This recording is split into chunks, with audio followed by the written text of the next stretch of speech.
the fallout over sexual harassment allegations involving Roy Moore and 4 underage teens while he was in his 30s has been monumental. More Republicans are distancing themselves. The latest, Pat Toomey. From my point of view, you know, I have to say, I think the accusations have more credibility than the denial. I think it would be best if Roy would just step aside. And now, a recent JMC Analytics poll shows Moore losing his lead to Democratic challenger Doug Jones in the race to become Alabama's next U.S. Senator, with Moore getting 42% of the vote and Jones 46%. Moore is staying in the race. He denies any sexual misconduct with then 14-year-old Lee Korfman, but his answer gets fuzzy when asked about another teenager, Debbie Wesson, during an interview on the Sean Hannity radio show. Know her, but I don't remember going out on dates. I knew her as a friend. If we did go on dates, then we did, but I do not remember that. Now, as for any relationship with the underage girl, his answer is still shaky. With regard to the other girls, you understand this is 40 years ago, and after my return from the military, I dated a lot of young ladies. I do recognize, however, the names of 2 of these young ladies, Debbie Wesson and Gloria Thacker. All right, so I've been listening to this all weekend. Right. I'm going to ask you, if any 32-year-old man ever deigned to ask my mother and father, could they date their 17-year-old daughter, let alone their 14-year-old daughter, he'd be 6 feet under. I mean, what is going on? I know. And connected with that, there is not a man on this earth that would not remember a date with a 14-year-old, and he's fuzzy on that fact. There's also not a man on this earth that if they did not date a 14-year-old would sit there passively. Exactly, and not deny it. Rather than saying, you know, it's right before an election. Malik, what do you think? So, Sean Hannity. I watched this play out over the weekend. I have my 2 daughters, 16 and 11. The thought of any man over 21 even asking them, he would have to utilize his dental plan.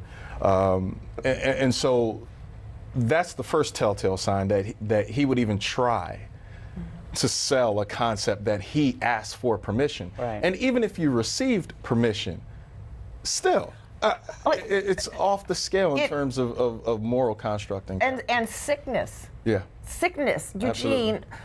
There's the moral question when we talk about this, and we're all obviously just disgusted. Yeah. The political consequences. Yes, we've seen a few Republicans drop their support over him over the weekend, and I applaud them for doing that.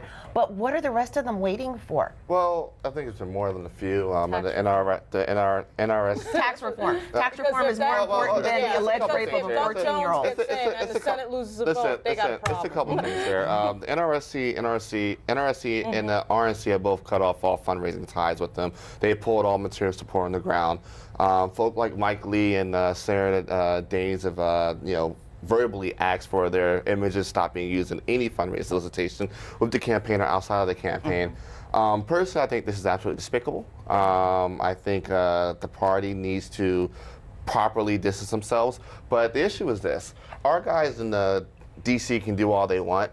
Until the Alabama GOP takes a stand on it, nothing is really going to move on this. But I do know that, I can say this, I do know that there are some Republicans that are rallying around Doug Jones in response to this. Where are they? I can't release their names. Okay, let's release the names of the Republicans who are rallying around Roy Moore in this new nadir for the Republican we know Party. who they are. We know who they are. The idea that they would in some way endorse pedophilia or be okay with it is just shocking all over the party.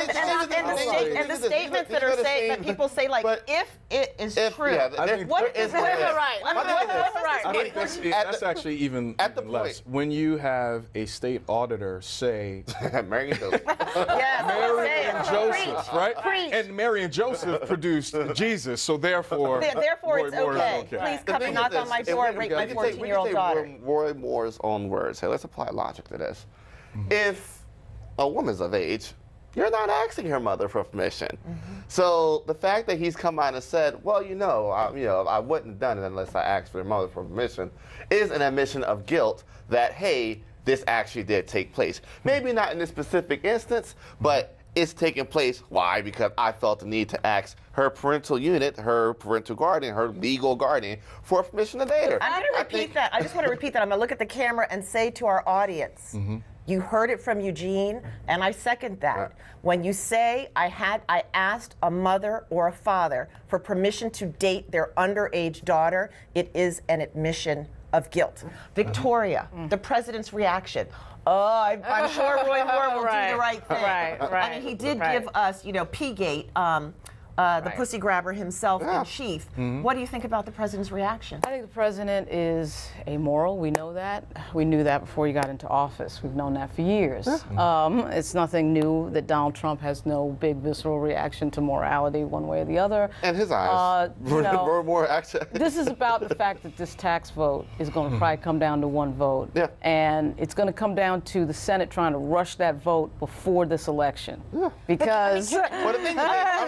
Such a hard time around it. Victoria, talk to me. Like, really, are we? Oh yeah. Are we really? Are we really saying yeah, we really are. that passing tax legislation is more important than how we treat our young women? Oh, absolutely. So I'll say this. Are you kidding me? I don't even, Absolutely. I don't even They think don't about care about that. They care. This administration has been losing again and again and again. Weekdays on TV One. I will never lie to you. Oh my God. Roland Martin. He doesn't want to talk to us. He wants to ignore us. Uncensored. Hell no. That ain't gonna cut it, boo.